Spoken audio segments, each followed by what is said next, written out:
Assalamualaikum warahmatullahi wabarakatuh. Alhamdulillahi rabbil alamin. Wassalatu wassalamu ala ashrafil anbiya'i wal mursalin. Nabiyyina Muhammadin wa ala alihi wa sahbihi ajma'in. Wa man tabi'ahum bi ihsanin ila yaumiddin. Amma ba'du. Ikhwatal iman, para pemirsa kaum muslimin dan muslimat, dan juga para pendengar di mana saja antum berada. Semoga Allah Tabaraka wa Ta'ala senantiasa merahmati kita semua, memberkahi hidup kita, serta memberikan kemudahan dan pertolongan di dalam melaksanakan ubudiyah kepada Allah Tabaraka wa Ta'ala.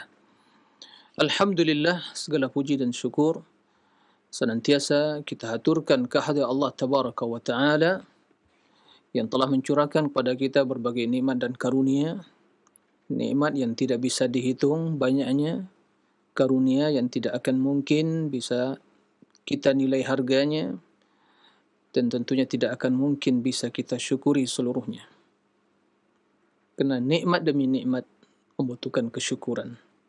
Bahkan tatkala seorang hamba bisa bersyukur, itu adalah nikmat yang membutuhkan kesyukuran yang lain. Alhamdulillahi awalan wa akhiran wa zahiran wa batinan. Salawat dan salam untuk Nabi yang mulia, Nabi Muhammad sallallahu alaihi wasallam. Allahumma salli ala Muhammadin wa ala ali Muhammad. Mari kita perbanyak bersalawat pada Nabi sallallahu alaihi wasallam, terutama di hari yang mulia ini. Kerana beliau sallallahu alaihi wasallam telah bersabda, "Man shalla alayya salatan wahidah, sallallahu alaihi biha asyra." Siapa yang bersalawat padaku satu kali, niscaya Allah akan bersalawat kepadanya 10 kali. Ikhwatal iman, para pemirsa dan juga para pendengar di mana saja antum berada, semoga Allah senantiasa mencurahkan kepada kita ilmu yang bermanfaat dan juga memberikan kemudahan di dalam mencari karunia Allah, rezeki, serta amalan yang kita kerjakan diterima oleh Allah Tabaraka wa Ta'ala. Ikhwatal iman, para pemirsa rahimakumullah, kembali kita melanjutkan pembahasan yang telah kita mulai di pekan yang sebelumnya tentang akidah ahli sunnati wal jamaah dalam memahami asma' wa sifat. Pada pembahasan sebelumnya, kita telah menjelaskan secara umum, secara global, konsep ahli sunnah, bahawa ahli sunnati wal jamaah adalah orang-orang yang setia mengikuti Al-Quran dan Sunnah, mengikuti apa yang diikuti oleh Rasul, oleh para sahabat, dan para imam-imam ahli sunnah di dalam berakidah, di dalam beragama. Bahawa pembahasan asma' wa sifat, pembahasan yang telah dijelaskan oleh Allah dan Rasulnya, sehingga tidak tersisa lagi kesempatan, peluang untuk berijtihad. Sebelum kita melanjutkan, ada satu hal yang ingin saya ingatkan diri pribadi dan kita semua. Di zaman sekarang ini, kerana semakin jauhnya umat manusia dari tuntunan syariat Allah, dan jauhnya mereka dari pemahaman yang benar di dalam memahami hakikat Islam, maka terjadi berbagai pernyataan, berbagai ucapan, muncul berbagai ucapan yang merugikan Islam, yang sesungguhnya bertentangan dengan hakikat Islam.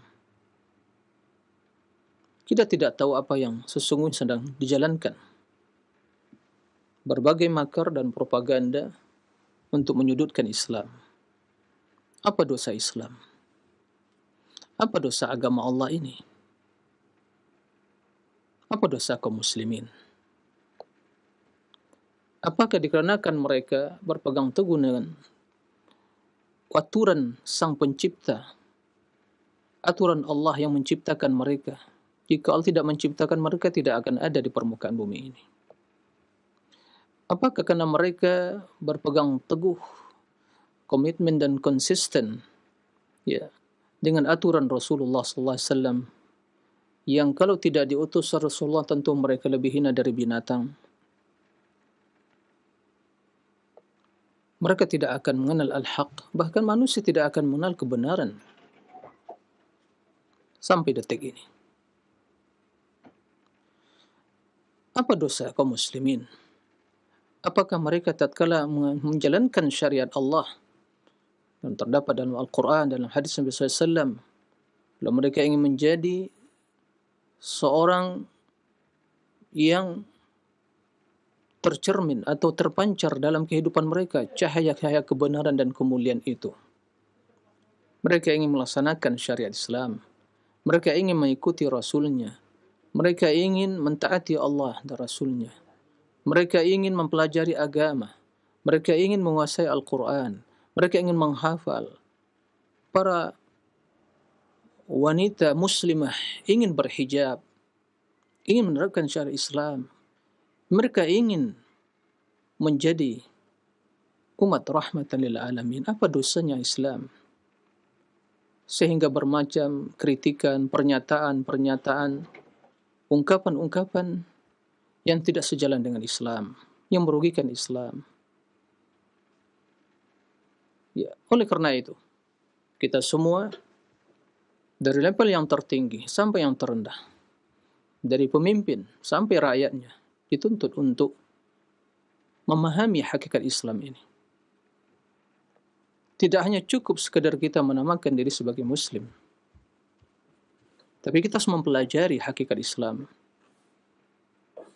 Karena kejahilan terhadap hakikat Islam itulah yang membuat munculnya berbagai pernyataan-pernyataan yang merugikan Islam, dia sadar atau tidak. Apalagi ya, bila pernyataan tersebut muncul dari orang-orang yang diberi amanah oleh Allah Tabaraka wa Ta'ala untuk mengayomi ya, masyarakat, terlebih lagi kita di Nusantara adalah mayoritas Islam, maka kita semua dituntut untuk betul-betul mengenal Islam rahmatan lil alamin. Islam bila dipahami dengan benar, Islam bila diketahui dengan cara yang benar, dipahami dengan cara yang benar, maka semuanya akan mendatangkan kebaikan. Tapi bila seorang keliru dalam memahami Islam, dia mengira itu Islam, dan itu bukan Islam, itu bukan ajaran Islam, inilah sesungguhnya ya, sumber permasalahan.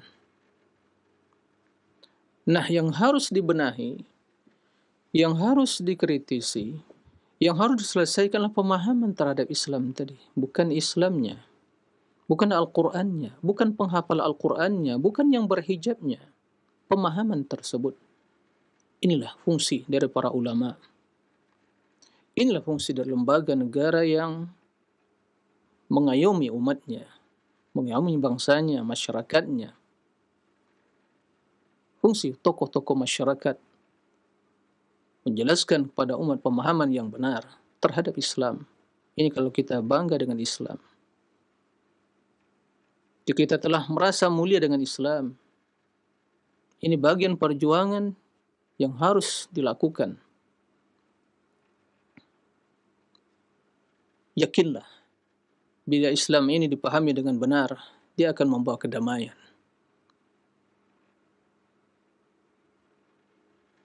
Karena telah terbukti, sejarah telah membuktikan hal itu. Bagaimana sebelum datangnya Rasul, manusia hidup zaman jahiliyah, yang lebih dahsyat kondisi mereka dari zaman sekarang ini.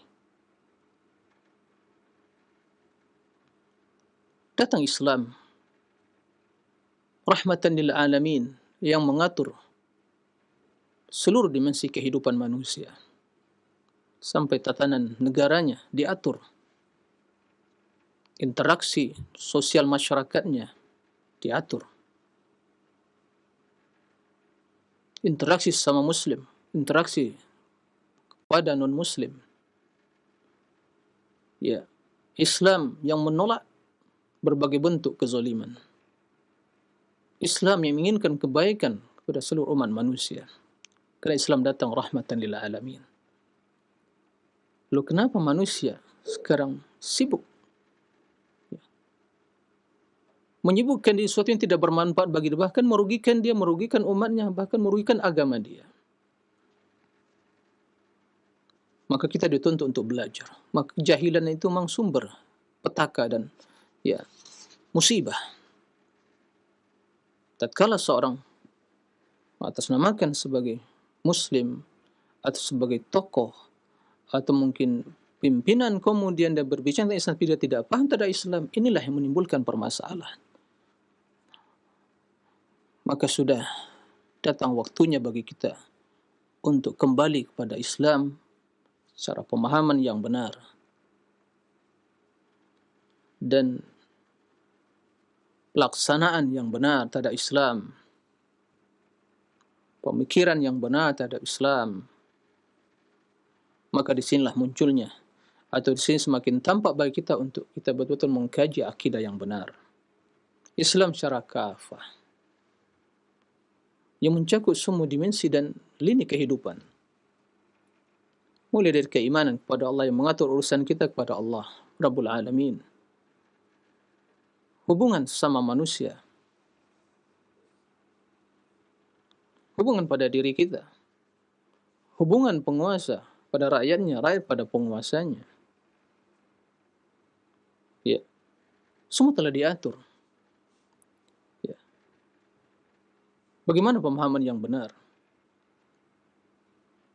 Nah, ini yang harus tugas besar tokoh masyarakat, terutama lembaga-lembaga pemerintah yang mengayomi umatnya, yang notabene adalah mereka mayoritas muslim,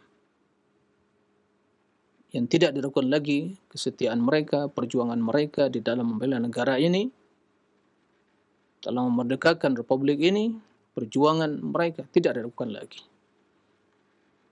Sungguh hal yang sangat menyedihkan tatkala Islam diskreditkan, Islam dituduh dengan berbagai tuduhan yang tidak benar. Islam bukan sumber permasalahan. Islam adalah solusi permasalahan. Islam bukanlah sumber permasalahan, tapi adalah solusi. Islam tidak pernah mengajarkan radikalisme. Islam tidak pernah mengajarkan yang namanya terorisme. Islam hanya mengajarkan wasatan. Wa kadzalika ja'alnakum ummatan wasata. Takunu syuhada 'alan nas wa yakuna ar-rasulu 'alaikum syahida. Demikianlah kami menjadikan ummatan wasata, yang selalu berjalan di atas kebenaran. Dia tidak bersikap ekstrim dan juga tidak bersikap meremehkan. Selalu konsisten dengan kebenaran. Kebenaran yang menuntun mereka. Sikap bijak yang selalu menyertai kehidupan mereka.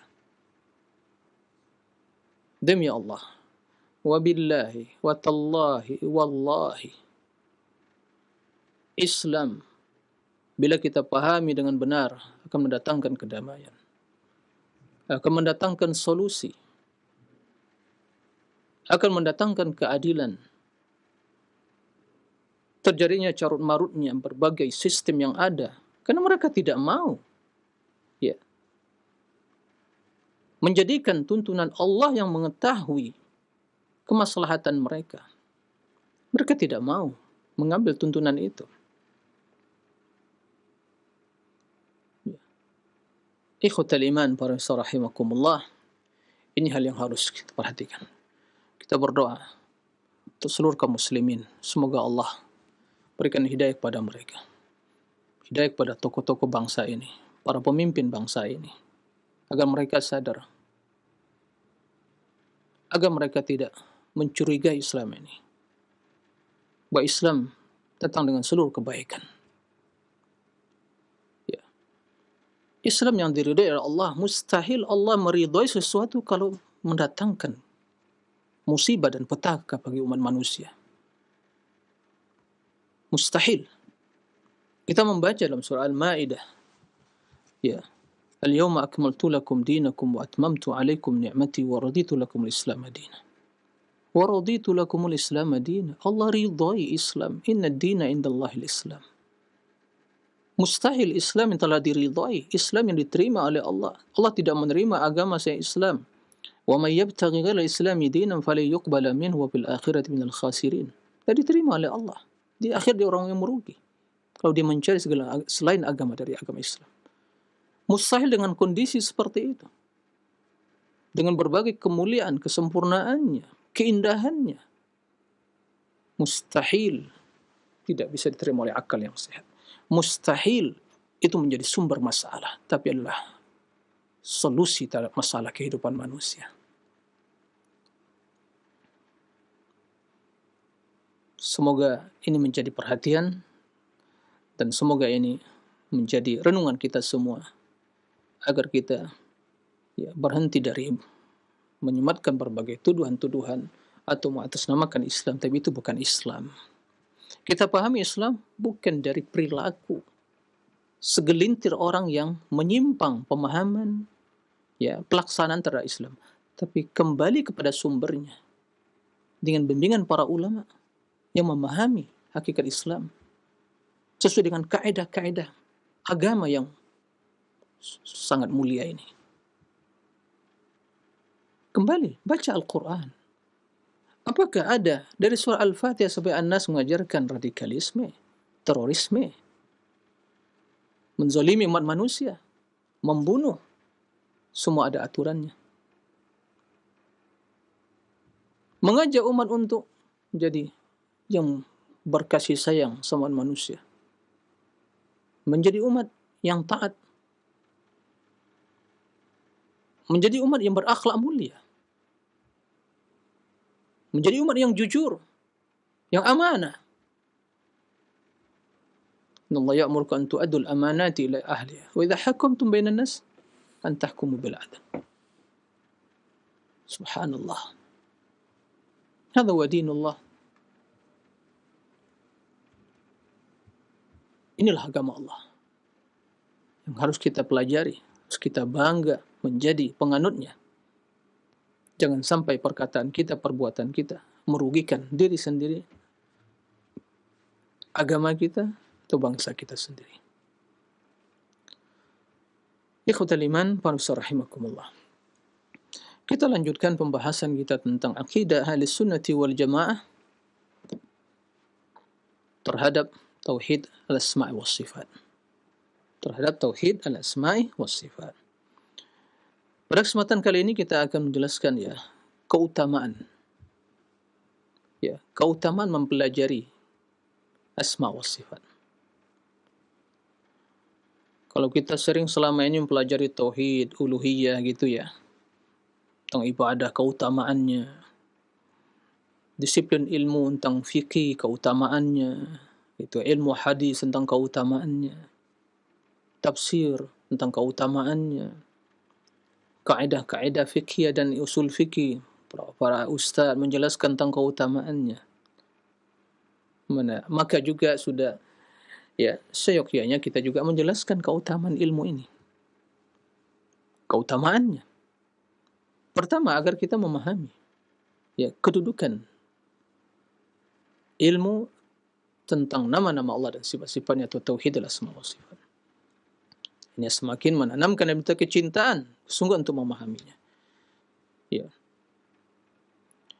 Yang kedua, agar memahami bahwa permasalahan ini bukan permasalahan yang sulit.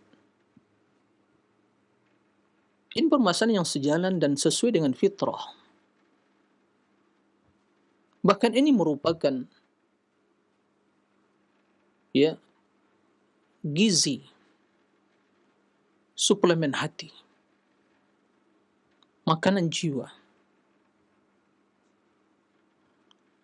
dan sumber kebahagiaan, landasan kemuliaan.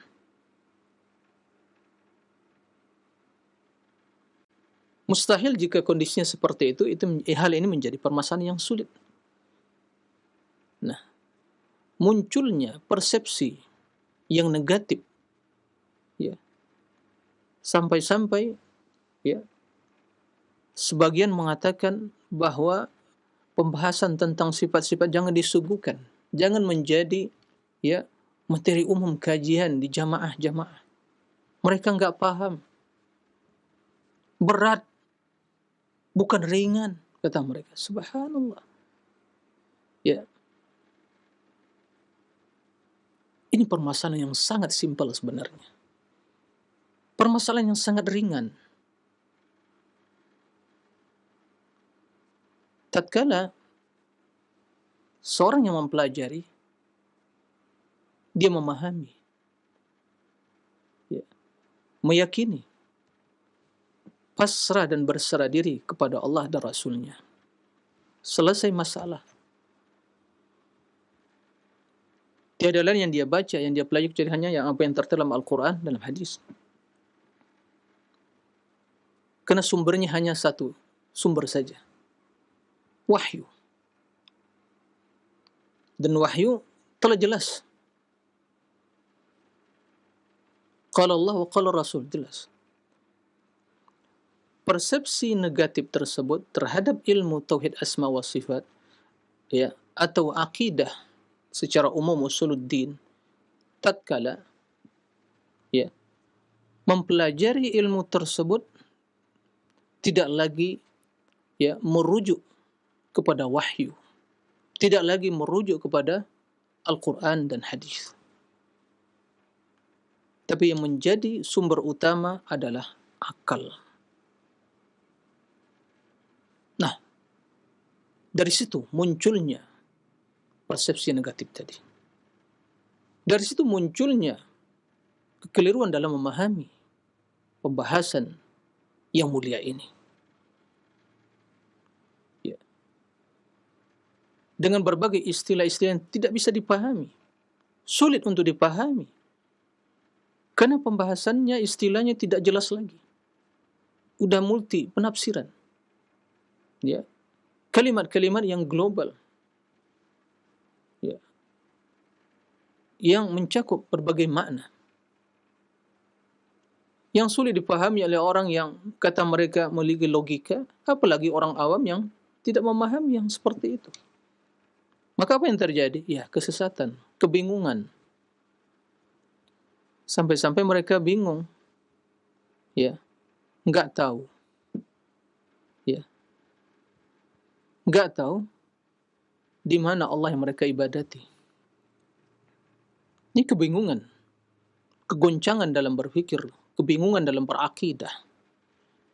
Jika para anbiya, terutama Rasul kita yang mulia, kemudian manusia yang mulia setelah mereka, sahabat Rasul, enggak ada yang bingung dalam hal ini. Hari demi hari iman mereka semakin bertambah. Mereka membaca Al-Quran dari Al-Fatihah sampai An-Nas. Tidak satu pun timbul masalah dalam hal ini, karena mereka sungguh mengikuti, melaksanakan apa yang diperintahkan oleh Allah. Ikuti apa yang telah diwahyukan pada kalian, diturunkan kepada kalian. Ati Allah wa ati Rasul. Kalau kalian berselisih tentang masalah, apapun masalahnya, kembalikan kepada Allah Rasulnya. Itu konsep hidup mereka. Maka enggak ada yang kebingungan mereka. Yakin seyakin-yakinnya. Enggak ada yang bermasalah dalam hal ini. Enggak ada yang memiliki persepsi yang negatif. Mereka paham.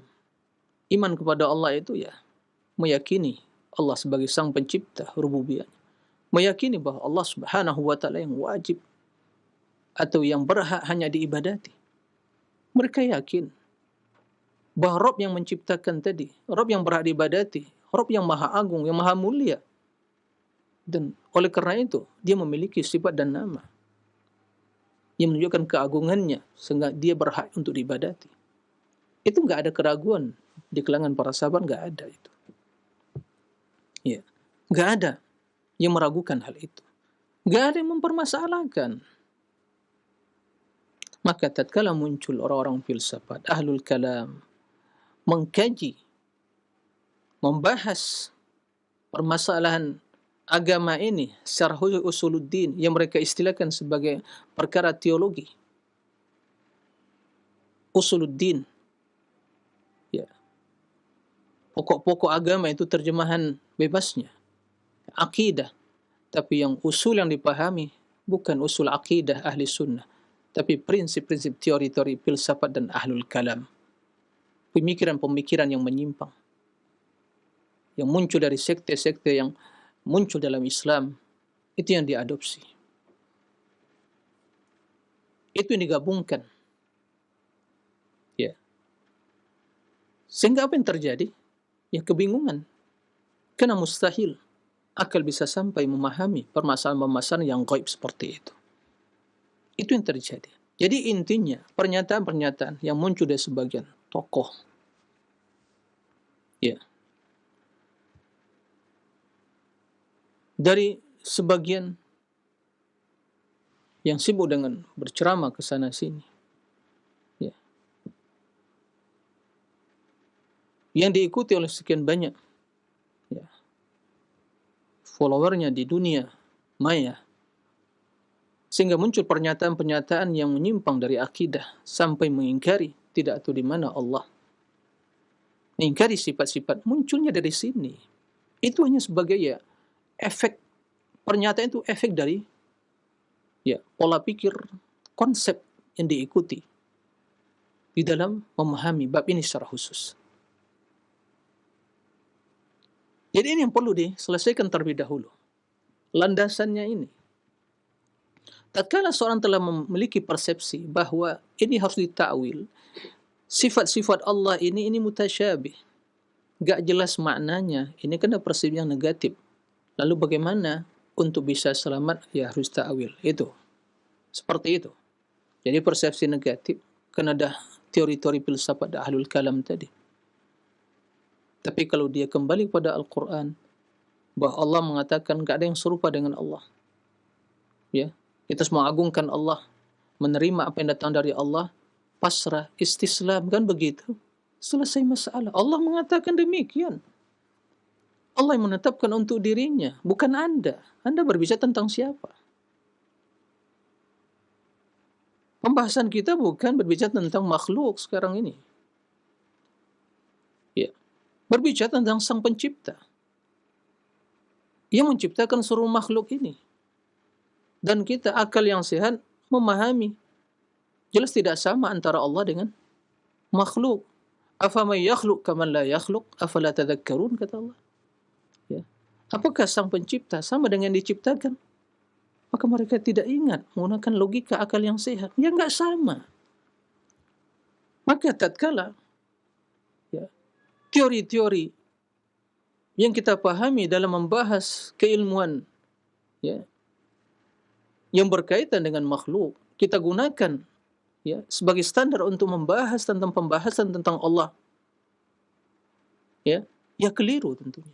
Teorinya enggak sama.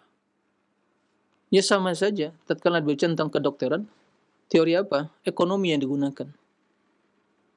Enggak nyambung. Berbicara tentang masalah ekonomi tapi teori ya kesehatan ya yang digunakan enggak nyambung. Seperti itu orang berbicara tentang Allah yang digunakan apa yang digunakan logika dia, apa yang dia pahami ya yang berkaitan dengan manusia. Makanya Allah mengatakan laisa kamitslihi syai'. Mungkin jelas. Berarti tatkala kita berbicara konsepnya, teorinya, ya, landasannya bukan yang seperti kita pahami. Laisa kamitslihi syai', bukan seperti kita pahami. Ya, dari berbagai teori dan konsep yang ada berkaitan dengan manusia. Tapi sesuai dengan kaidah landasan yang dijelaskan oleh Allah tentang dirinya. Di mana kita dapatkan hal itu? Ya baca Al-Quran, baca hadis Nabi, dipelajari apa yang Rasul sampaikan pada sahabat. Dan itu, alhamdulillah, telah dibukukan oleh para ulama, ditulis. Ya bagaimana akidah tersebut? Ya kalau itu jalannya selamat. Nah ini yang menjadi permasalahan. Oleh karena itu, ya, kalau terus perdebatan tentang masalah tauhid asma ini terus dilihat, itu munculnya sebenarnya adalah ahlul kalam, yang mereka mengatasnamakan ahli sunnah juga. Padahal dia ahlul kalam. Ya. Nah, oleh karena itu, ikhwatal iman, para pemirsa rahimakumullah dan para pendengar, ini pembahasan yang sungguh, ya, kalau kita pahami dengan benar, dengan cara yang benar, ini adalah kemuliaan. Inilah pengetahuan tentang hal itu merupakan surga dunia. Maka sebagian ulama salaf mengatakan, sungguh miskin, masakin ahli dunia, kata mereka. Tarakud dunia walam yadhuqu ahla ma fiha. Mereka meninggalkan dunia tapi tidak pernah merasakan sesuatu yang paling manis di kehidupan dunia ini. Ditanya, wa ma ahla ma fiha? Apa itu kelezatan yang paling manis dan yang kenikmatan yang paling lezat di dunia ini? Zikrullah wa ma'rifatuhu wa mahabbatuhu. Ya subhanallah. Zikrullah, mahabbatuh, ma'rifatuh wa mahabbatuh. Zikir kepada Allah, mengenal Allah, wa mahabbatuh, dan cinta kepada Allah. Betul apa yang disampaikan salah seorang ulama salaf tadi. Manusia banyak meninggalkan dunia ini dalam keadaan miskin, enggak kenal, enggak pernah merasakan sesuatu yang paling lezat di dunia ini. Enggak pernah masuk ke surga dunia. Sebagian mengatakan inna fid dunyati jannatan man lam yadkhulha lam yadkhul jannatal akhirah. Di dunia ada taman surga, surga. Siapa yang tidak masuk ke dalamnya, maka tidak masuk ke dalam surga akhirat. Maksudnya kenikmatan apa? Surga apa?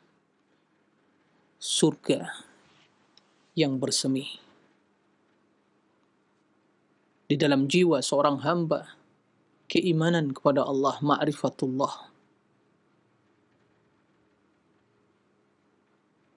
zikrullah, ma'rifatullah, mahabbatullah, ta'zimullah.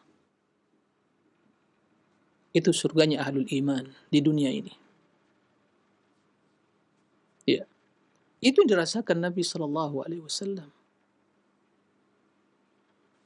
Itu dirasakan oleh para khulafa, para sahabat beliau. Itu dirasakan orang salihin, al-ulama, al-rabbaniyin,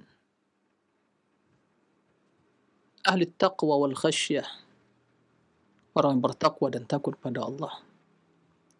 Makanya Allah menjelaskan inna yakhshallah min ibadil ulama. Sungguhnya hanya yang takut pada Allah para ulama, karena mereka yang mengetahui, berilmu tentang Allah dan berilmu tentang hukum Allah. Ikhwatal iman, para rahimakumullah. Maka di antara hal yang menjelaskan keutamaan tauhid asma wa sifat, bahwa mempelajari tauhid asma wa sifat ini merupakan, ya, perkara yang paling utama. Ini adalah fiqhul akbar. Ya. Pembahasan fikih yang paling besar. Pembahasan ilmu yang paling utama. Ya. Untuk memahami hal ini, para ulama menyebutkan ada namanya al-fiqhul akbar wal fiqhul asghar. Fikih akbar yang lebih besar, fiqhul asghar. Maka pembahasan akidah secara umum, ya, adalah fiqhul akbar, karena ini dasar. Ada pembahasan tentang masalah amalia ibadah, itu bangunan, ya, pengamalan yang dilandasi oleh keimanan kepada Allah dan rukun keimanan yang lainnya. Itu merupakan fiqhul asghar. Bukan berarti asghar lebih kecil, berarti permasalahan yang remeh, tidak. Tapi bila dibandingkan antara ma'rifatullah, antara akidah dengan masalah amalia ibadah. Tentunya permasalahan akidah lebih utama. Kenapa? Dia pondasi, landasan iman kepada Allah.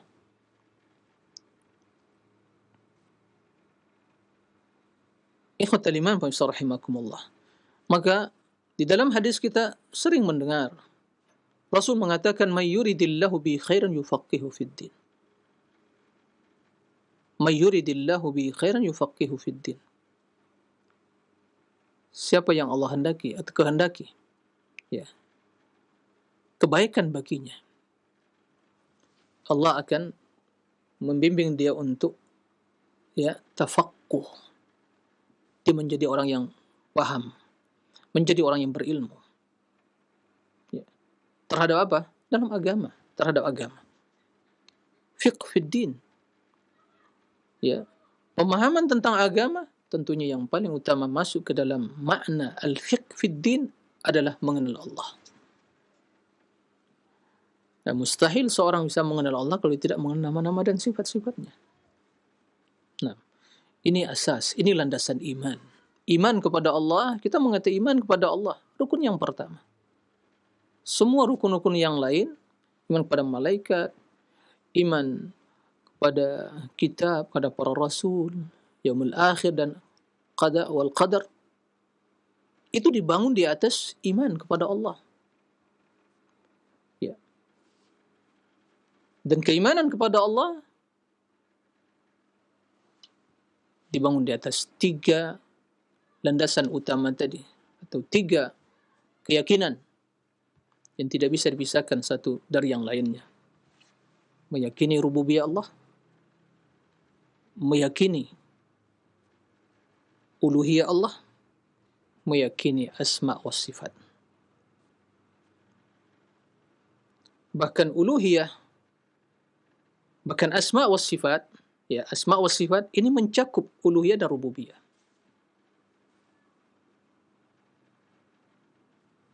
Jadi asma wa sifat itu mencakup uluhiyah dan rububiyah. Karena Allah Rabbun, Rabbul Alamin, Rabb salah satu dari nama Allah. Di antara makna Ar-Rabb, Al-Khaliq, ya, Al-Khaliq, yang menciptakan. Al-Khaliq atau Al-Khalaq, salah satu dari nama Allah. Ya. Di antara makna rububiyah Al-Mulk, di antara nama Allah Al-Malik, atau Al-Malik, Malik Yaumiddin. Dan mana-mana yang lain dia mencakup. Ya. Begitu juga di antara nama Allah, ya, Allah Al-Ilah, yang menunjukkan kepada al-uluhiyah. Jadi ikhwatal iman wa rahimakumullah, bagaimana seorang akan kenal kepada Allah kalau tidak mengenal namanya? Bahkan ini adalah perkara yang dipahami dengan logika yang sehat, yang benar. Anda tidak kenal kepada seorang kalau tidak kenal namanya. Ya.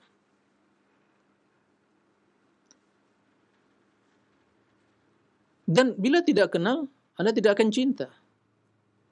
Ya, memang tak kenal. Jika hanya kita pahami dalam kehidupan kita sebagai manusia, hamba Allah, tentunya Allah Rabbul Alamin lebih utama, lebih besar dari hal itu. Ya. Setiap hari kita bergelimang, saya katakan bergelimang dengan nikmat Allah. Setiap hari kita memperhatikan alam semesta ini. Ya. Begitu indah, tertata rapi. Semakin kita cermati, semakin tampak kemuliaan dan keindahannya. Tidak ada yang, ya, terjadi begitu saja. Semua tertata rapi, masing-masing pada porosnya. Ya. Tidak ada yang tabrakan, berjalan secara natural yang telah ditakdirkan oleh Allah.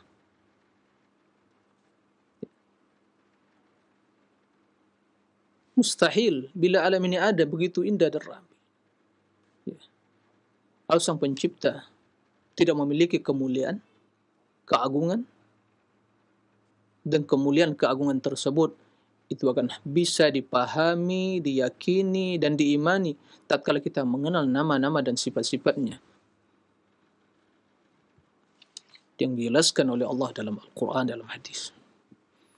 Ikhwatal iman, para rahimakumullah. Ini fiqhul akbar. Ya. Oleh karena itu, secara umum, ya, di dalam beriman kepada Allah Tabaraka wa Ta'ala,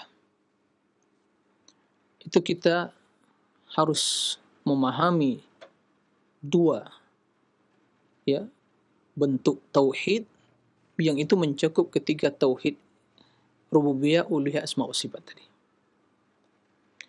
Yang pertama, kita dituntut untuk menetapkan, mengetahui dan menetapkan apa yang kita ketahui dari nama-nama dan sifat-sifat Allah Tabaraka wa Ta'ala. Yang istilah para ulamanya dikenal tauhid di dalam ma'rifah wal isbat. Ma'rifah itu kan pengetahuan. Kita mengenal Allah. Begitu kita mengenal nama-nama Allah, kita tetapkan. Begitu juga rububiyahnya. Nah, yang kedua adalah tauhid di dalam maksud iradah dan amaliyah kita, yang dikenal dengan tauhid iradah wal qasd, yang maksudnya tauhidul uluhiyah tadi, bagaimana kita mengikhlaskan ibadah kita, ketaatan kita, iradah, keinginan kita untuk beramal, tujuan kita di dalam beramal, ya, itu kepada Allah. Ini ilmu yang harus kita pelajari. Nah, kalau kita perhatikan pembagian yang pertama tadi, yaitu kita mengenal Allah, ma'rifatullah, dan menetapkan apa yang Allah tetapkan bagi dirinya dan juga ditetapkan Rasul bagi diri Allah Subhanahu wa Ta'ala. Ini kalau kita perhatikan, itu sesungguhnya telah termaktub, telah terkandung di dalam surat yang kita menghafal semuanya. Surat apa? Surat Ikhlas.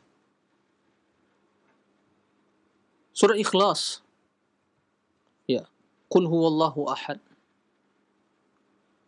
Ya. InsyaAllah nggak ada yang tidak hafal. Ya. Kalau sampai seorang muslim nggak hafal surah Ikhlas, ya, ini nggak tahu bagaimana, ya, mungkin sholatnya, mungkin hanya, ya, kalau mungkin Al-Fatihah saja mungkin ya sah-sah saja, karena itu yang wajib.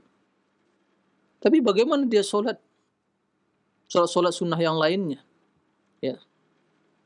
Bahkan kita di dalam sholat, ya, tarawih Ramadan yang menjadi paket, ya, bacaan utama, ya, pasti di akhir yang qul huwallahu ahad, ya, kan begitu. Taib, pernahkah kita mencermati makna dari qul huwallahu ahad? Yang kata Nabi SAW, ta'dilu thuluthal Qur'an. Isi kandungannya itu, ya, itu mewakili sepertiga Al-Quran. Quran, kalau kita bagi, ya, 3 bagian, sepertiga itu maknanya termaktub, terkandung di dalam Al-Ikhlas. Karena kalau kita perhatikan firman Allah tersebut, Qul huwallahu ahad. Katakanlah, Allah itu ahad, Maha Esa. Dalam rububiyahnya, dalam uluhiyahnya, asma wa sifatnya. Ahad. Nggak ada yang bersekutu dengan Allah. Ya. Kemudian Allah nggak butuh pada yang lain. Qul huwallahu ahad, Allahus samad. Allah tempat bergantung. Semua butuh pada Allah. Adapun Allah nggak butuh. Bahkan semua bergantung pada Allah. Memanjatkan harapan, ya, keinginan mereka kepada Allah. As-samad, tempat bergantung. Kemuliaan yang Allah miliki. Lam yalid wa lam yulad.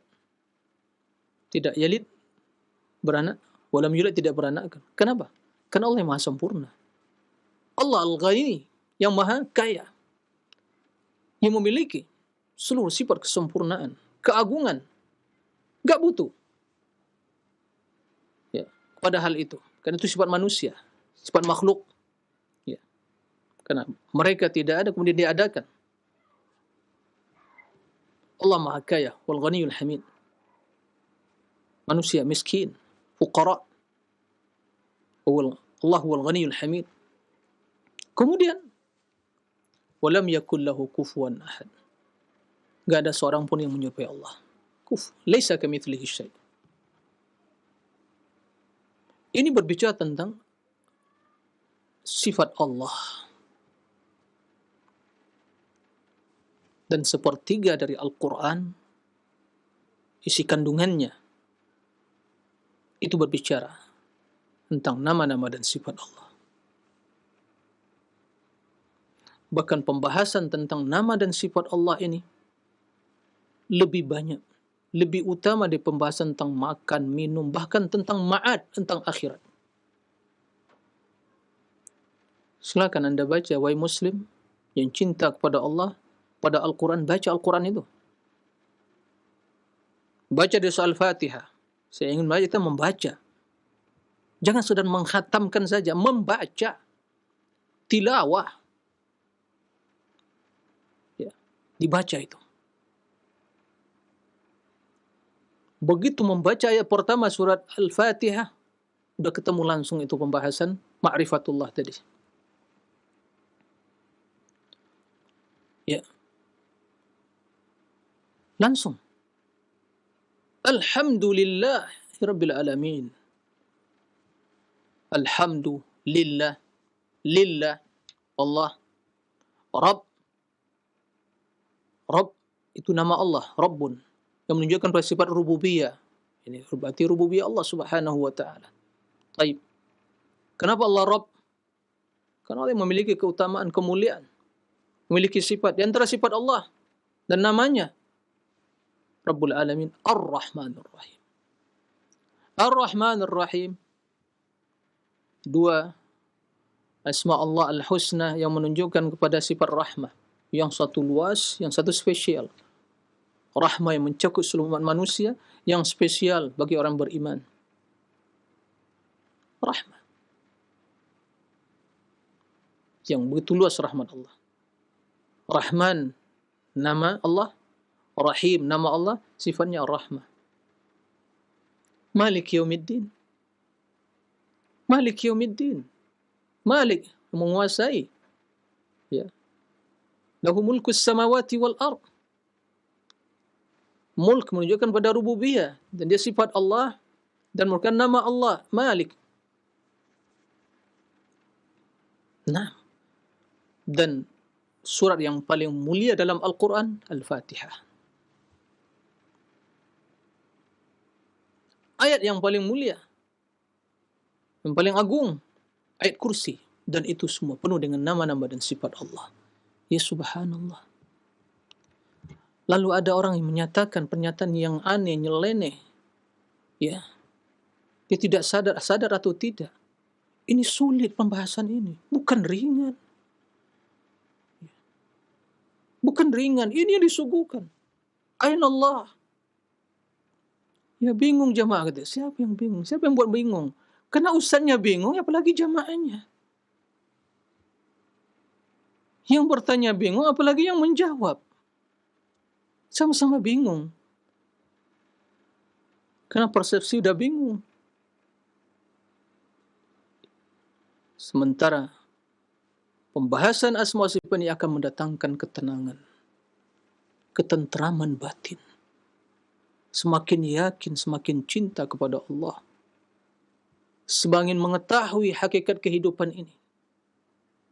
Dan semakin memahami keagungan kebesaran Allah Rabbul Alamin.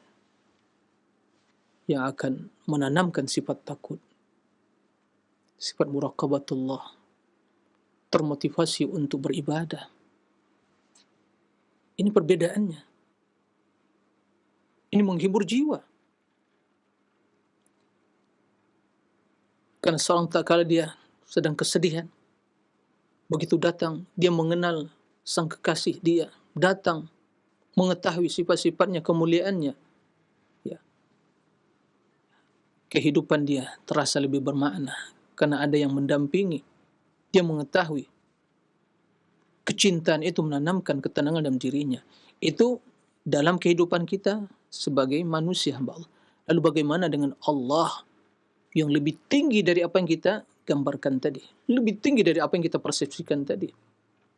Ya, tidak akan mungkin hidup kita tenang, tidak akan mungkin hidup kita ini baik, tidak akan mungkin kita merasakan kegembiraan yang sesungguhnya, ketenangan batin yang sesungguhnya, ya, ketenangan jiwa, merasakan kedekatan kepada Allah, cinta kepada Allah, kalau tidak kenal kepada Allah. Ya. Dia beribadah, berdoa, tapi nggak tahu di mana Allah ya. Lalu berdoanya kemana dia? Nggak tahu tempat dia berdoa, kemana dia berdoa, kemana mau diarahkan, kemana mau dia arahkan tangan kedua tangannya. Dia mengangkat kedua tangannya. Lalu hati tidak meyakini Allah di atas. Ini adalah doa orang kebingungan, nggak tahu kemana dia mau memohon. Logika yang simple yang bisa kita pahami. Orang sedang menghadapi suatu masalah, ingin bantuan, tapi nggak tahu kemana dia mohon bantuan. Kemana ya? Depan, ke belakang, kanan, kiri, nggak tahu siapa tempat dia memohon. Kepada siapa dia meminta bantuan? Bingung. Maka dia yakini bahwa dia pasti bingung juga, nggak jelas apa yang mau diucapkan. Bingung dia. Jadi kalau orang berdoa nggak tahu Allah, Rabbnya yang tempat dia berdoa di atas, itu orang sedang bingung itu. Ya. Nah, ikhwatal iman, mempelajari asma wa sifat ini agar kita ya terhindar dari kebingungan tadi. Jelas bagi kita. Karena dari membaca nama-nama Allah dan sifat-sifatnya itu semakin tampak keagungan dan kebesaran Allah dalam keilmuan kita, dan kebesaran keagungan itu semakin bersemi dalam hati kita sehingga cinta kepada Allah itu yang mendorong kita untuk terus beramal, berbuat, berkorban. Karena tujuan kita jelas, Rabbul Alamin, yang selalu kita mengangkat tangan, Ya Rahman, Ya Rahim. Adapun nggak tahu Rabbnya di atas, dia bingung kemana mau dia arahkan tangannya. Kenapa? Ya, karena dia nggak kenal kepada Allah. Karena dia pelajari ya ilmu kalam, bukan ilmu tauhid, ilmu kalam. Yang pelajari bukan akidah ahli sunnah, akidah ahlul kalam, akidah filsafat. Ya, yang dipelajari bukan qala Allah wa qala Rasul, tapi qala fulan, qala fulan, qala fulan. Maka sebagai tambahan ilmu bagi kita. Ya. Tapi ini sebagai tambahan saja, tidak perlu dilakukan, enggak perlu membaca kitab-kitab mereka. Setelah kita membaca kitab-kitab ahlul kalam itu, sulit bagi kita untuk mendapatkan ada di sana ya penyebutan ayat-ayat Allah Subhanahu wa ta'ala dan hadis-hadisnya. Sulit, bukan tidak ada, satu dua kitab yang terkenal ditulis mereka. Ya. Berjilid-jilid. Sulit untuk mendapatkan ya qala Allah wa qala Rasul. Dia berbicara tentang asma wa sifat tapi enggak ada qala Allah wa qala Rasul. Yang ada teori-teori filsafat, istilah-istilah ahlul kalam, akal, logika semata. Makanya bingung. Sehingga Abu Hamid Al-Ghazali mengatakan orang yang paling banyak kebingungannya di akhir kehidupannya adalah ahlul kalam. Asyaddu an-nasi hayratan ya indal mauti ahlul kalam. Yang paling banyak bingung di penghujung hayat mereka ahlul kalam. Maka ikhwatal iman, jadi ma'rifatullah ini merupakan bagian yang pertama dalam keimanan kita. Kemudian yang kedua, tauhidul iradah tadi, amalan kita. Nah, kembali pada surat Al-Fatihah tadi, begitu Kita mengakui rububiyah Allah tadi. Mengakui asma wa sifat yang terkandung di dalam Ar-Rahman Ar-Rahim tadi. Ya, itulah Rabb yang berhak diibadati. Yang di dalam pengakuan kita tadi mengandung makna cinta dan berharap kepada Allah. Itulah, ya, Rabb yang berhak diibadati, maka kita berikrar. Iyyaka na'budu wa iyyaka nasta'in. Tauhid rububiyah, uluhiyah, iradah kita, keinginan kita, kemudian niat kita, maksud kita beribadah hanya Allah Subhanahu wa taala. Nah, tauhid yang kedua ini yang tentang masalah qasd, niat kita, iradah kita, keinginan untuk beramal, amal kita, itu telah terkandung di dalam surat apa? Surat Ikhlas yang kedua. Apa surat Ikhlas yang kedua? Ya. Ada 2 surat Ikhlas dalam Al-Quran. Yang satu kita akan dengan suratul Ikhlas, Qul huwallahu ahad. Yang kedua, Qul ya ayyuhal kafirun. Karena maknanya mengandung keikhlasan di dalam beribadah kepada Allah. Maka dikenal suratayil Ikhlas, 2 surat Ikhlas dalam Al-Quran. Qul ya ayyuhal kafirun itu mencakup, mengandung makna ketulusan, keikhlasan dan beribadah kepada Allah. Ini tauhid yang kedua tadi, iradah wal qasd tadi, yang maksudnya uluhiyah. Dari awal disebutkan. Rasulullah menyuruh orang musyrikin, qul ya ayyuhal kafirun, orang kafirun, la a'budu ma ta'budun. Aku tidak mengibadati apa yang kalian ibadati. Yang kalian ibadati sembahan yang batil, ma anzalallahu biha min sultan. Antum sammitumuhu antum wa aba'ukum. Kalian yang menamakan dan nenek moyang kalian. Bukan ilah. La a'budu ma ta'budun. Akan tapi hanya aku mengibadati Allah. Wala antum abiduna ma a'bud. Kalian juga tidak mengibadati apa yang aku ibadati, kan kalian buat syirik. Nah, wala antum abiduna ma a'bud lakum dinukum waliyadin. Lakum dinukum, maka kalian kesyirikan kalian untuk kalian. Allah berlepas diri, agama Allah berlepas diri, saya berlepas diri. Itu kesyirikan, ya, hasil rekayasa nenek moyang kalian, syaitan yang telah, ya, membisikkan kepada mereka, kemudian itu yang diwarisi, yang diwariskan kepada kalian juga kalian warisi. Hada ma wajadna alaihi aba'ana.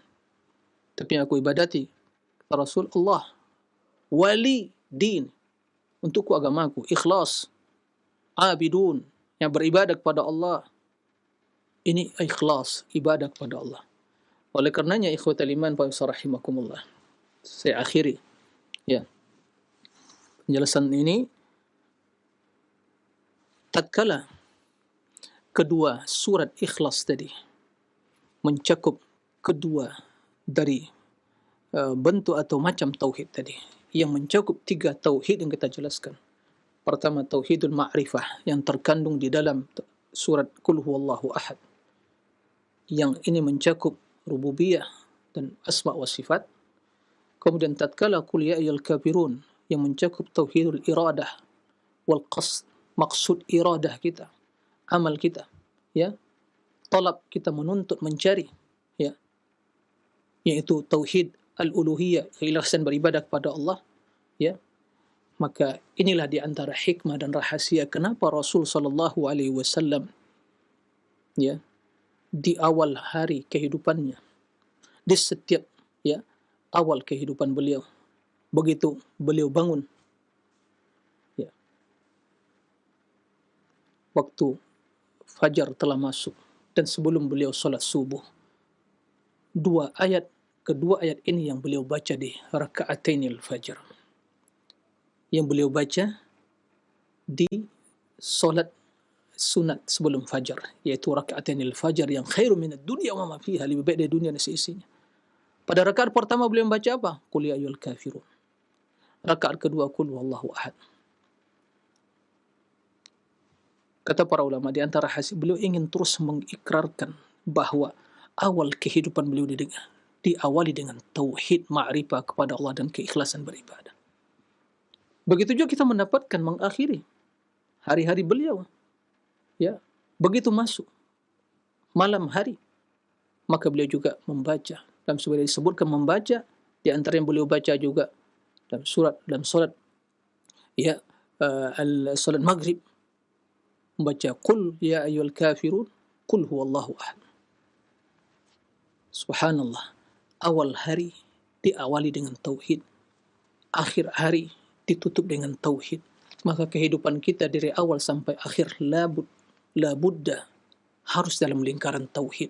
Seorang yang hari-harinya tidak berada dalam lingkaran tauhid, orang yang celaka dan binasa. Ini menjelaskan kepada kita pentingnya mempelajari tauhid asma wa sifat.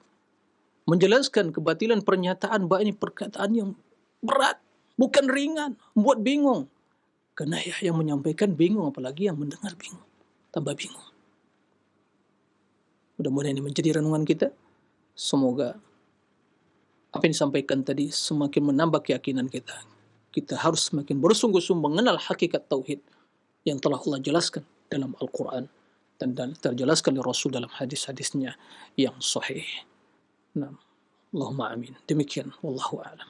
Nah, baik, syukron jazakallahu khair, barakallahu fik atas materi yang telah disampaikan oleh Ustaz di kesempatan pagi hari ini. Mudah-mudahan bermanfaat untuk kita semua.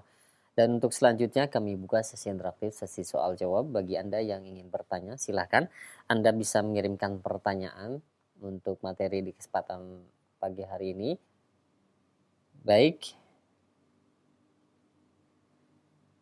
kami angkat lebih dahulu pertanyaan di layanan pesan singkat. Assalamualaikum warahmatullahi wabarakatuh. Dari hamba Allah yang berada di Bogor. Ya Ustadz, di dalam dalil Al-Quran atau hadis, adakah ancaman bagi mereka yang menyimpangkan atau berbicara mengenai asma wa sifat tanpa ilmu? Mohon penjelasan Ustaz.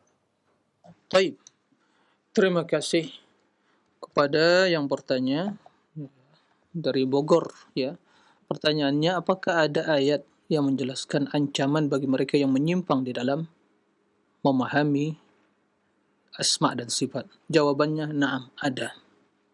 Ya. Ancamannya sebagaimana dalam surah Al-A'raf Allah menyebutkan, walillahil asmaul husna fad'uuhu biha wa dharul ladzina yulhiduna fi asma'i sayujzauna ma kanu ya'malun.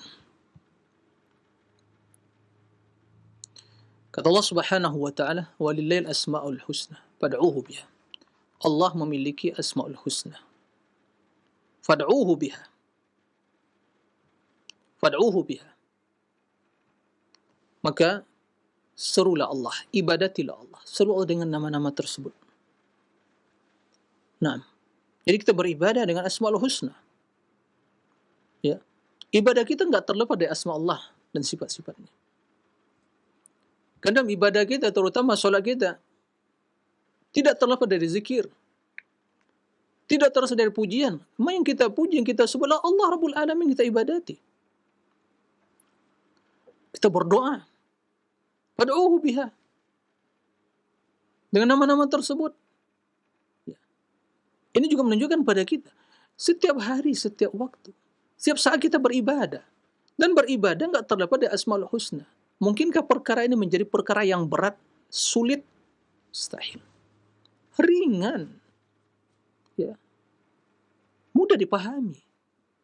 Tapi kembali lagi, ya, pahami sesuai dengan Al-Quran dan Sunnah. Baik. Kemudian setelah itu kata Allah, fad'uuhu biha wa dharul ladzina yulhiduna fi asma'ihi sayujzauna ma kanu ya'malun. Wa dharu, biarkan mereka yulhidun, yang menyimpang, ya, tentang nama-nama kami.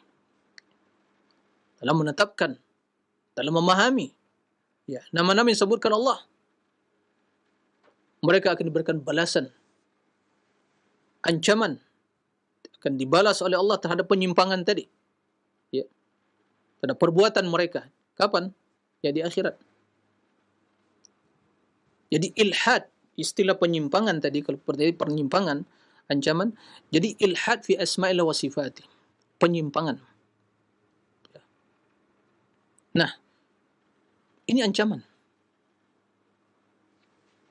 Dan ilhad fi asma'illah wa sifati, penyimpangan di dalam nama-nama Allah dan sifat-sifatnya. Mungkin yang bertanya, lah Ustaz, itu kan nama saja, mana sifat? Ya, kan fi asma'ihi saja. Kalau sifat nggak ada ancamannya. Nah, pertanyaan seperti ini itu ya Berarti yang bertanya tidak paham. Ya, kendati bukan itu yang ditanyakan tadi. Karena nama itu mengandung sifat. Nama Allah Asmaul Husna itu mengandung makna, ada maknanya yang sempurna. Dan makna yang sempurna itulah yang sifat Allah. Dan juga tuntutan konsekuensi dari nama dan sifat yang mulia tadi. Contoh, ya, Ar-Rahman, Ar-Rahim, itu kan nama Allah. Pad'uhu biha. Naam, kita beribadah, menyeru Allah. Kita ingin dapat rahmat, ingin bertaubat. Ya Rahman, Ya Rahim, irhamni, ighfirli, Ya Ghafur, Ya Rahim. Kan begitu. Itu yad'u biha.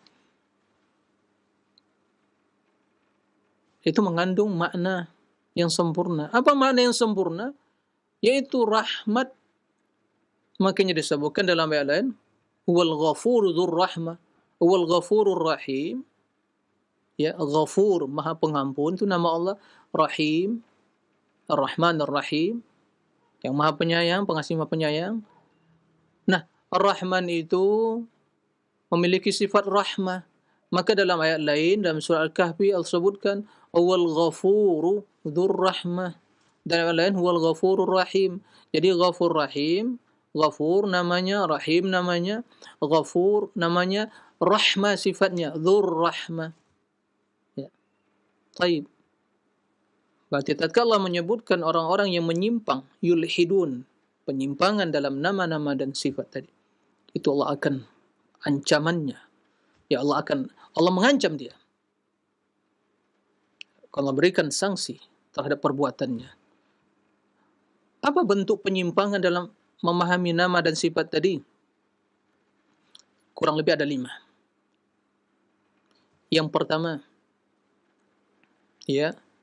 Yang pertama, mengingkari nama-nama dan sifat tadi. Ini mazhabnya ta'til, diingkari. Ya. Diingkari. Ya. Bentuk penyimpangan, ya, termasuk ke dalam ilhad. Ini insyaallah akan kita bahas ini nanti. Ya. Yaitu mengingkari sifat-sifat Allah. Maka semua orang-orang yang mengingkari sifat Allah termasuk pada, ya, ilhad di sini. Baik mengingkari semuanya atau sebagian. Ya. Ya, mengingkari sifat ulu atau istiwa itu dah ilhad. Mulhid bi asma'illah wa sifatihi. Telah menyimpang. Ya. Taib. Begitu juga yang menetapkan sifat yang kedua. Ya. Menetapkan sifat tapi menyerupakan sifat dengan sifat makhluk. Ya, sebagaimana sebagian, ya, sekte yang menisbatkan, yang menyerupakan sifat Allah dengan sifat makhluk. Musyabbihah namanya. Bukan ahli sunnah, ya. Karena ahlul kalam menisbatkan, memaksa, dipaksa. Dengan zalim dipaksa, kalian tu musyabbihah. Kalau kalian tetapkan sifat musyabbihah mujassimah, ya subhanallah. Kita bertanya, Anda yang bertanya, pahamkah maksud dari musyabbihah mujassimah? Allah yang mengatakan, ya, Sabbihisma rabbikal a'la. Ya. Al-kabirul muta'al. Amintum man fis sama'. Yadullah fawqa aydihim. Dan Allah di atas. Istawa 'alal 'arsy. Ta'rujul malaikatu war-ruhu ilaih. Naik. Rasul Mi'raj. Naik. Allah istawa 'alal 'arsy. Allah yang menetapkan sifat apa? Allah yang menetapkan sifat sifat tinggi, ketinggian, tinggi zatnya, kekuasaan dan sifatnya keagungan, ya, itu tidak ragukan lagi. Allah yang menetapkan. Berarti kalau dikatakan orang yang menetapkan sifat ketinggian Allah berarti musyabbihah, hati-hati. Berarti Anda menuduh Allah musyabbih. Kenapa? Karena Allah yang menetapkan. Rasul juga yang menetapkan. Tatkala beliau bertanya kepada seorang budak, Aina Allah? Qad fis sama' idzan. Man ana anta Rasulullah idzan huwa mu'min. tatkala dia menunjuk langit fis sama, menyebutkan fis sama, ya, ini pertanda iman. Berarti wanita tadi musyabbihah. Terlebih dari itu lagi, yang menetapkan musyabbihah juga berarti. Berarti Rasul menyetujui tasbih begitu. Na'udzubillah. Al-Quran dari awal sampai akhir menetapkan sifat. Berarti Al-Quran kitab tasbih, mujassim. Inilah tuduhan dari sekte Ahlul Kalam kepada Ahli Sunnah. Tuduhan yang dusta, yang keji. Tapi dipaksa. Yang tidak ada kekejian yang lebih dari itu ya. Dipaksa. Orang gak berdosa, dipaksa berdosa. Orang gak salah dipaksa bersalah. Oh iya, kamu salah. Ya subhanallah. Ya. Allah mengatakan laisa kamitslihi syai'. Kemudian Anda paksa ahli sunnah mengatakan kalian musyabbih. Ya subhanallah. Ya. Mereka sepakat ahli sunnah mengatakan man syabbaha Allah atau man syabbaha sifatan Allah bi sifati ahad min khalqi faqad kafar. Atau man syabbaha Allah bi ahad min khalqi faqad kafar. Nu'aim bin Hammad, gurunya Imam Bukhari. Ulama salaf mengatakan barang siapa yang menyerupakan Allah dengan makhluk dia telah kufur. Itu ulama ahli sunnah, bukan ulama ahlul kalam. Maka tidak seorang pun dari ulama ahli sunnah yang menetapkan sifat tashbih. Ya, itu penisbatan penamaan yang dusta sedusta-dustanya. Allah akan menghisap mereka atas kedustaan tadi. Ya, ditambah dengan penyimpangan mereka yang menetapkan sifat tadi atau mengingkari sifat ini. Tidak boleh tahu. Kemudian tidak boleh serupakan. Dua tadi ya. Yang pertama mengingkari. Ta'til namanya. Kemudian tashbih. Kemudian yang ketiga menamakan Allah dengan nama-nama yang tidak Allah sebutkan dalam Al-Quran dan Nabi SAW dalam hadis. Ya. Seperti kaum Nasara, Tuhan Allah. Kemudian orang-orang bisa mengatakan ya al-fa'il, fa'al kata mereka. Nama-nama ya yang tidak ditetapkan. Kemudian juga yang keempat ya itu mengambil nama untuk ya sembahan selain Allah dari asal nama Allah. Dalam sebagian riwayat disebutkan Al-Lat, salah satu berhala orang-orang kafirin. Afaraitumul Lata wal Uzza. Wal Uzza. Sebagian mengatakan Al-Uzza itu mereka ambil dari nama Allah Al-Aziz. Atau Al-Lat dari ilah. Dalam sebagian riwayat. Kendati Al-Lat dalam sebagian riwayat lain itu penisbatan kepada seorang yang soleh, yang berkhidmat kepada orang-orang jamaah haji, yang kerjanya membuat adonan ya, sawik namanya itu dari tepung dan juga minyak samin dan kurma, itu diberikan kepada jamaah haji. Ya. Itu yang dibuat. Dia orang soleh, Lat. Yalutus sawiq. Ya. Terlepas dari hal itu, tapi yang jelas, ini merupakan penyimpangan dalam asma wa sifat, yaitu mengambil nama untuk sesembahan berhala dari nama Allah. Dan yang kelima, mensifati Allah dengan sifat yang tidak ditetapkan oleh Allah. Itu bentuk penyimpangan. Apa ancamannya? Yaitu kata Allah, sayujzauna ma kanu ya'malun. Ya, wadharul ladzi, biarkan, ini ancaman, biarkan nanti akan kami ancam mereka, akan binasakan mereka. Itu maksud dari wadharul ladzina yulhidu bi asma'i sayujzauna ma kanu ya'malun. Nah, demikian Allahu a'lam. Nah, baik, syukran jazakallahu khairan atas jawaban saya. Demikian, dan selanjutnya kami berikan kesempatan untuk Anda yang ingin bertanya di layanan yang telepon. Silakan. Halo. Halo, Assalamualaikum. Waalaikumsalam warahmatullahi wabarakatuh. Dengan siapa di mana, Ibu? Ya, mohon maaf dikecilkan terlebih dahulu volume televisinya, Ibu, supaya tidak ada pantulan suara di belakangnya. Atau radionya dikecilkan volumenya. Saya Kurnia. Iya, Ibu Kurnia di. Ya, masih ya untuk layanan, untuk monitor TV dan radionya. Mohon dikecilkan terlebih dahulu jika sudah masuk di layanan telepon. Halo. Iya, silahkan Ibu Kurnia di mana? Di Jakarta. Silahkan langsung ke pertanyaan. Saya mau bertanya, kan orang kafir sama orang Islam itu punya akal ya, punya hati gitu. Kebaikan itu membuat hati tenang, keburukan membuat hati resah gelisah. Itu apakah orang kafir sama gitu? Kan punya kebaikan, keburukan. Orang Islam juga punya kebaikan dan keburukan. Iya. Apakah itu sama akalnya? Kan dia orangnya pintar-pintar gitu ya dalam hal dunia. Saya suka bingung gitu. Dia kan punya kebaikan juga, orang kafir, orang Jawa, orang Kristen gitu. Ya. Kebingungan ibu bagaimana maksudnya?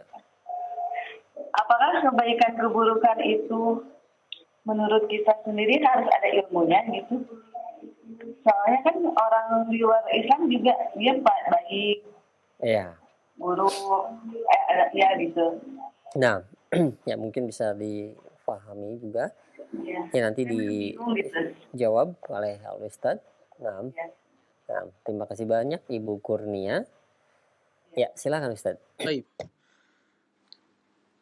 Terima kasih kepada Ibu Kurnia di Jakarta. Ya, semoga Allah mengangkat kebingungan beliau. Ya. Jadi tadi ditanyakan, kalau saya pahami dia pertanyaannya begini. Jadi orang kafir, Muslim, Islam itu kafir punya akal, kan begitu. Dan juga punya hati. Dan mereka juga ya melakukan yang baik juga. Mereka cerdas-cerdas, pintar. Ya. Lalu apakah kebaikan atau keburukan tadi sesuai dengan standar kita masing-masing? Atau bagaimana dalam hal ini? Kalau mereka kafir, kok mereka yang mungkin ya, kok ia juga melakukan yang baik juga, ya, atau mungkin kenapa cerdas gitu ya? Sebenarnya tidak ada ya kontradiksi dalam hal dan juga tidak ada ya yang perlu dibingungkan dalam hal ini. Kenapa demikian? Karena kita harus membedakan antara ya kecerdasan dengan apa?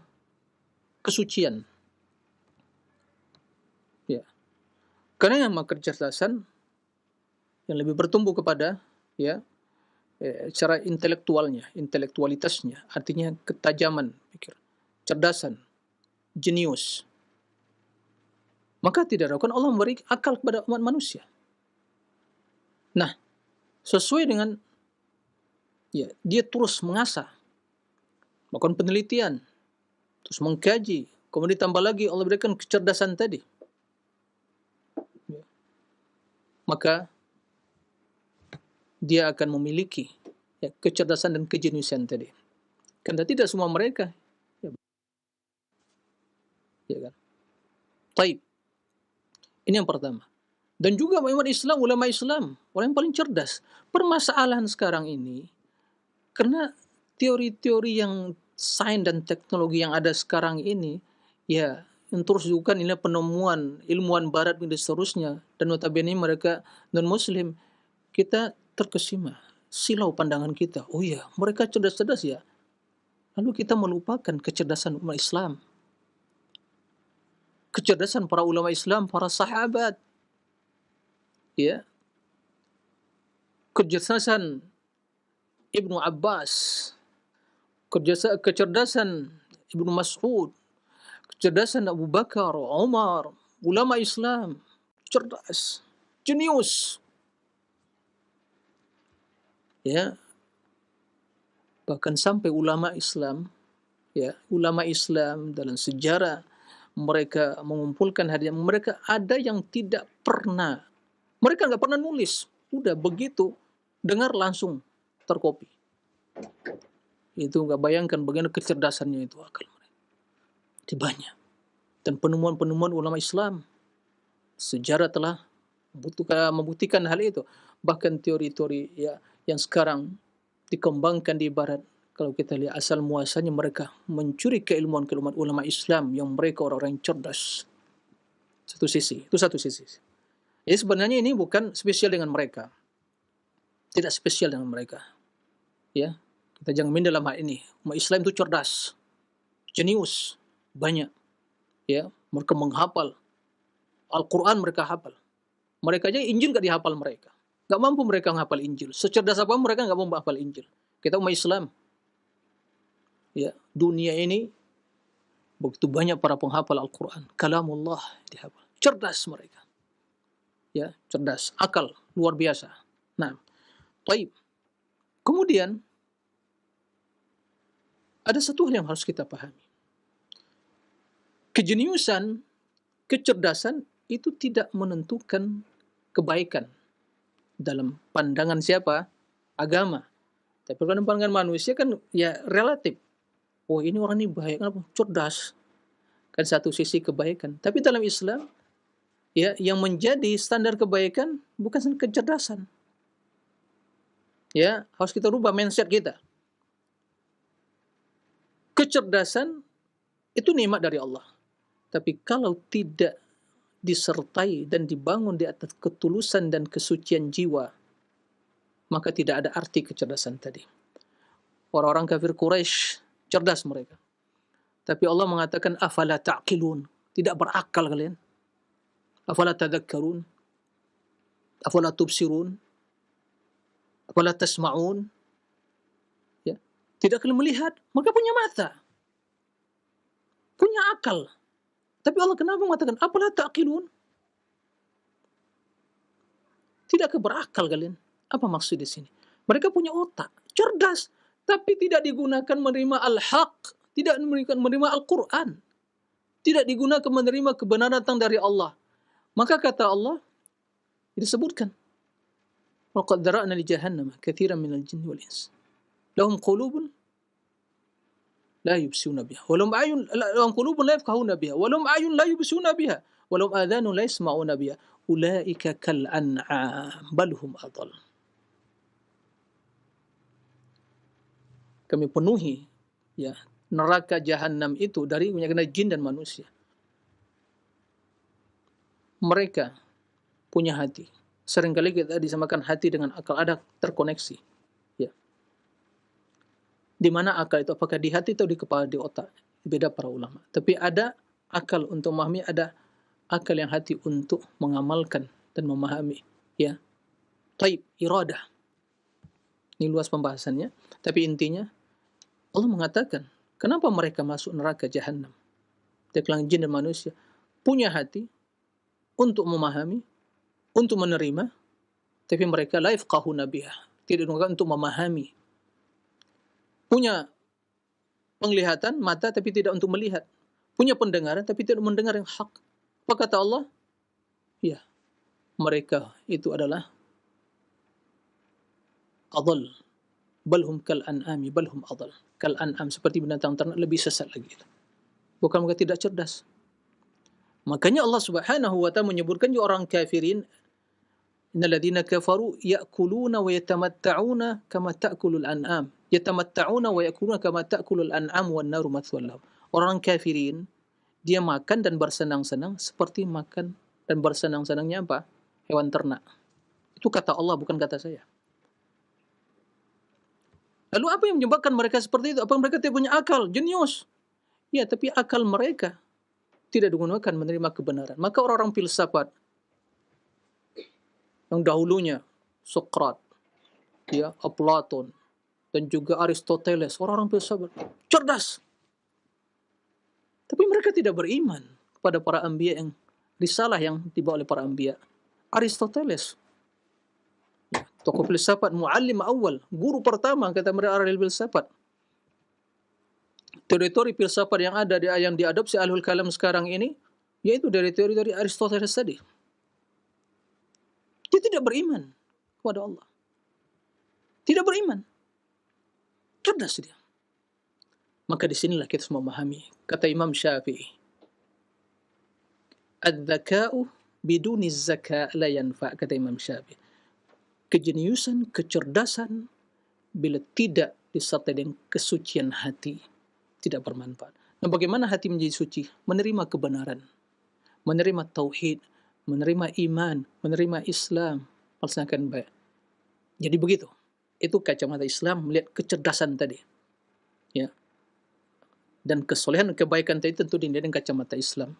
Bukan apa yang menjadi tradisi suatu daerah atau tempat atau mungkin komunitas tertentu. Oh, ini kan baik juga. Ya, secara manusiawi, orang yang masih punya akal sehat, dia masih bisa memilah-milah mana yang baik. Karena akal digunakan untuk apa? Dinamakan akal karena akal itu mengekang, membendung seorang dari berbuat kekejian. Makanya kalau akal punya akal tapi dia berbuat yang tidak sesuai dengan ya norma-norma agama dan juga akal itu, orang yang jahil tidak punya akal. Nah, al-aqlu, kenapa akal? Karena yaqilu sahibahu, yuhkim, ya, mengekang dan juga membendung pelakunya. Yang memiliki akal itu dari berbuat hal-hal yang tidak baik. Jadi itu yang seperti. Jadi ibu tidak perlu bingung bahwa standar kesolehan kebaikan itu bukanlah akal manusia, tapi adalah syariat Allah, dan kejeniusan tidak menjamin kebaikan seseorang. Bahkan banyak dari mereka ilmuwan-ilmuwan mereka, ya ilmuwan-ilmuwan yang barat itu mereka tidak beriman. Seharusnya mereka semakin melihat dari keilmuan dan sains penelitian mereka lakukan, ya riset demi riset mereka lakukan, dan dunia berbagai disiplin ilmu, apalagi masalah kedokteran, seharusnya mereka melihat tanda-tanda kekuasaan yang mereka bingung juga memahaminya. Sampai sekarang juga belum, anatomi manusia saja sampai sekarang mereka belum mengetahui semuanya, belum. Dunia kedokteran sekarang saja masalah vaksin corona, semua udah hampir menyerah, tapi mereka terus berusaha. Nanti mungkin di awal 2000 akan ditemukan, itu kan belum pasti juga. Akal mereka cerdas, ya, para ahli medis. Naam, tapi ternyata kecerdasan mereka belum menemukan hal itu. Jadi oleh karena itu ulama Islam itu yang cerdas dan suci. Imam Syafi'i, imam-imam kita, ulama Islam, orang yang cerdas, yang jenius. Kalau bukan mereka orang-orang yang jenius, tidak akan mungkin bisa menulis dan berkhidmat kepada agama ini, menulis kitab-kitab ilmu yang berjilid-jilid dibahas, dan terbukti kecerdasan mereka tatkala mereka menghadapi perkara-perkara yang sulit, perkara-perkara yang begitu besar muncul dalam kehidupan umat manusia. Dari sampai detik ini bangkit ulama Islam menggunakan logika yang benar, berijtihad, beranalogi, sehingga menemukan sebuah jawaban dan solusi dalam tatanan kehidupan manusia. Cerdas. Jadi ulama Islam ulama yang cerdas. Ya, tapi karena terkadang kita tidak memahami nikmat itu, maka kita lupa, sehingga terkontaminasi dengan pemikiran dan dengan ya slogan atau ya apa namanya itu simbol-simbol barat, slogan barat dan seterusnya, sehingga kita merasa minder. Oh, mereka lebih cerdas. Tapi mereka sesungguhnya hanya mengetahui hal-hal yang tampak dalam urusan dunia. Ya'lamuna zahiran minal hayatid dunya wa ma'anil akhirati ghafilun. Yang dunia, urusan dunia saja, akhirat mereka lalai. Jadi kecerdasan mereka tidak akan bermanfaat bagi mereka, ya. Bahkan mereka kalau kafir, mati dalam keadaan kafir, ya akan ya jadikan penghuni neraka Jahannam sebagaimana disebutkan oleh Allah Tabaraka wa Ta'ala. Demikian, wallahu a'lam, wa sallallahu wasallam bina Muhammadin wa alihi wa sahbihi wasallim, walhamdulillahi rabbil alamin, wassalamu alaikum warahmatullahi wabarakatuh.